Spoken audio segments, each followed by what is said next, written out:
Halo teman-teman, kembali lagi dengan saya, Maria Yantiliu, NPM 52180016. Program Studi Kimia, Fakultas Pertanian, Universitas Timor.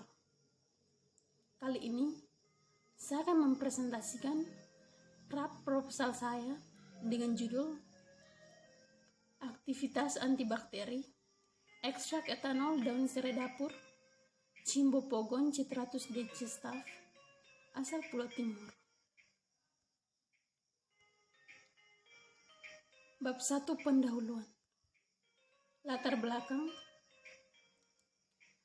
Indonesia sebagai negara tropis memiliki keanekaragaman sumber daya alam hayati.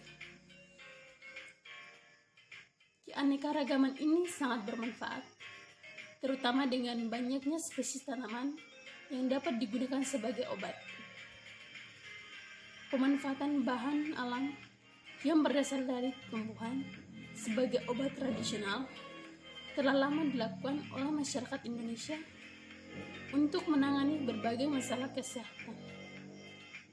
Hal ini cukup menguntungkan karena bahan bakunya mudah didapat atau dapat ditanam di pekarangan sendiri, relatif murah, dan dapat diramu sendiri di rumah.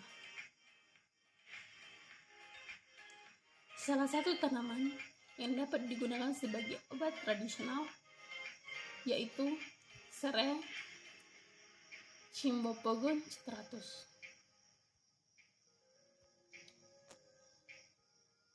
Selain dapat dimanfaatkan sebagai bumbu dapur, serai juga berpotensi sebagai antibakteri. Rumusan masalah. Berdasarkan uraian latar belakang di atas, maka yang menjadi permasalahan adalah yang pertama, berapakah kadar konsentrasi hambat minimum dan kadar bunuh minimum ekstrak etanol daun serai dapur Cimbopogon Citratus DC Staf asal Pulau Timur. Yang kedua, bagaimana aktivitas ekstrak etanol daun serai dapur Cimbopogon Citratus DC Staf terhadap bakteri Staphylococcus aureus. Tujuan penelitian yaitu yang pertama, untuk mengetahui kadar konsentrasi hambat minimum dan kadar bunuh minimum ekstrak etanol daun serai dapur Cimbopogon Citratus DC Staf asal Pulau Timur. Yang kedua, untuk mengetahui aktivitas ekstrak etanol daun serai dapur Cimbopogon Citratus DC Staf asal Pulau Timur. Manfaat penelitian yaitu memberikan informasi kepada masyarakat tentang manfaat daun serai yang dapat digunakan sebagai obat alternatif terhadap penyakit kulit yang disebabkan oleh Staphylococcus aureus. Bab 2 Tinjauan Pustaka. 2.1 Tinjauan umum tanaman serai dapur.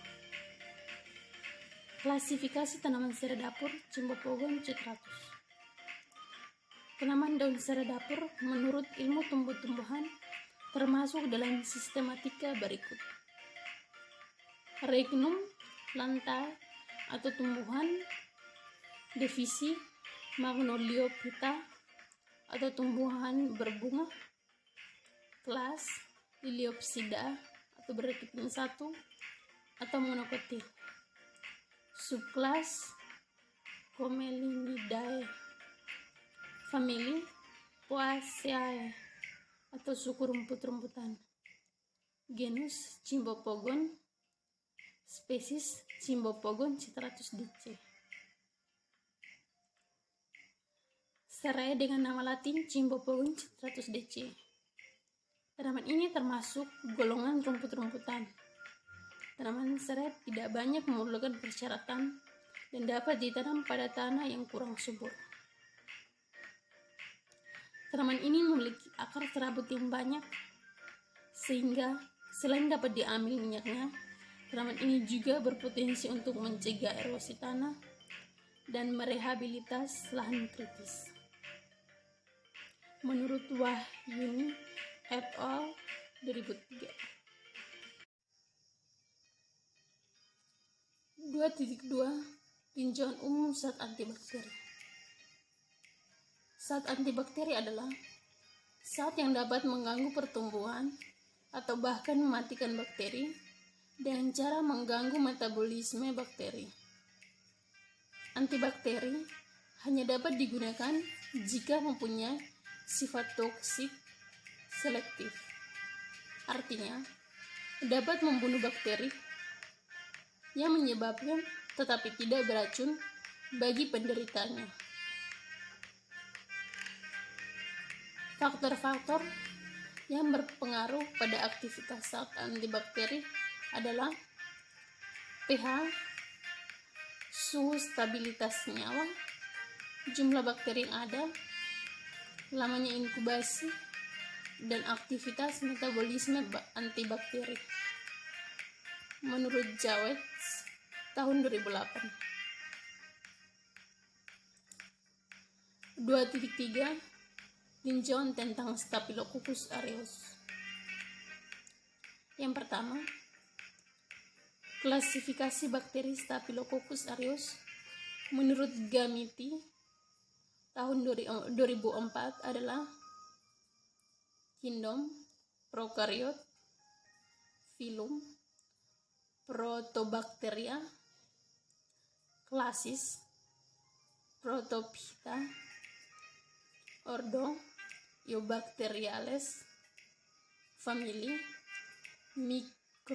Micrococcaceae, genus, Staphylococcus, spesies, Staphylococcus aureus.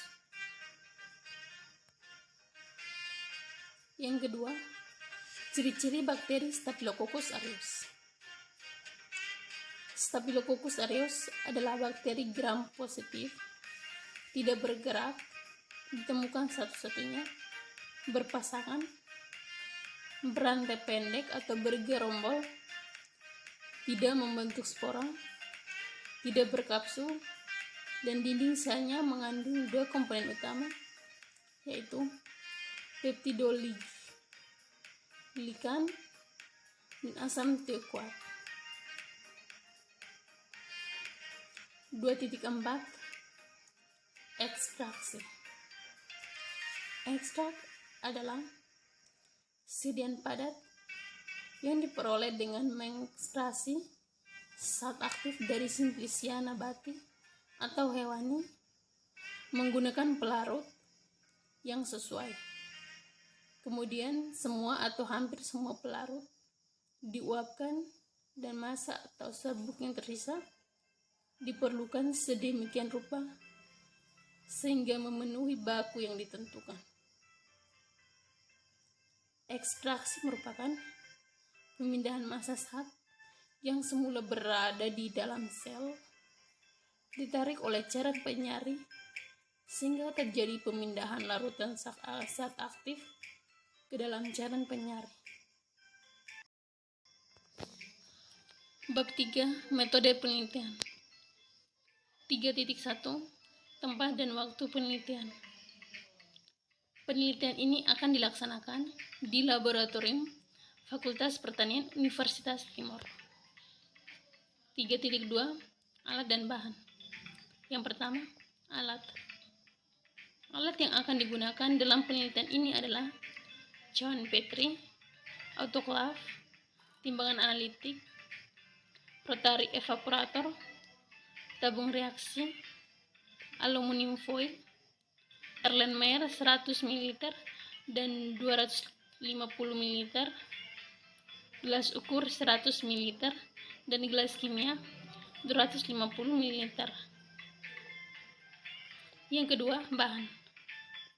Bahan yang akan digunakan adalah daun serai dapur, Cimbopogon citratus, aquades, etanol, etil asetat, and heksan. Dan bakteri yang akan digunakan adalah Staphylococcus aureus.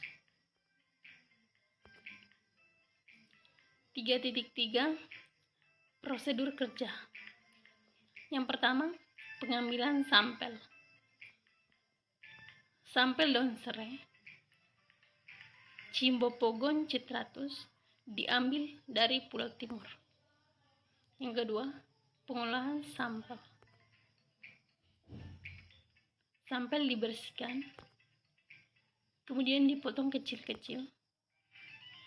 Selanjutnya dikeringkan dan siap untuk diekstraksi. Yang ketiga, ekstraksi sampel. Proses ekstraksi sampel daun serai dapur dilakukan dengan metode maserasi. Pembuatan ekstrak dilakukan dengan cara maserasi menggunakan pelarut etanol, N-heksan, dan etil asetat.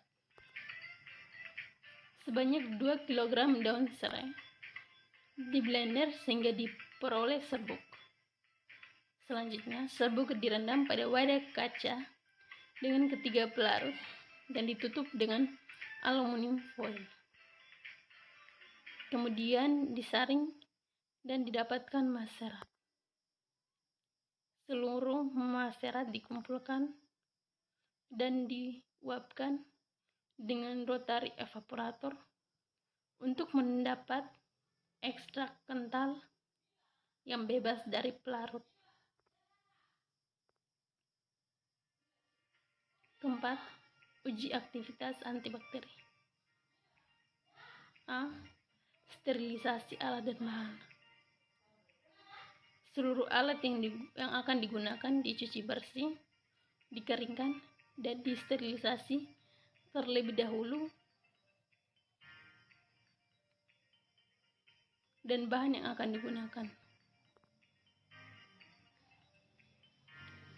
B. Pembuatan media. Media yang akan digunakan adalah Na atau nutrien agar dan Nb atau nutrien broth. C. Peremajaan suspensi bakteri. Bakteri dibiarkan dengan cara diinkubasi dengan nutrien agar miring selama 24 jam. D. Penentuan KM dan KBM. Konsentrasi terendah dari larutan sampel yang dapat menghambat pertumbuhan bakteri ditandai dengan mulai adanya kejernihan secara visual. Konsentrasi inilah yang ditentukan sebagai konsentrasi hambat minimum. Konsentrasi yang tidak menunjukkan pertumbuhan bakteri adalah nilai KBM. KBM merupakan kadar minimal yang diperlukan antibiotika untuk membunuh mikroba. Selanjutnya daftar pustaka. Sekian dan terima kasih.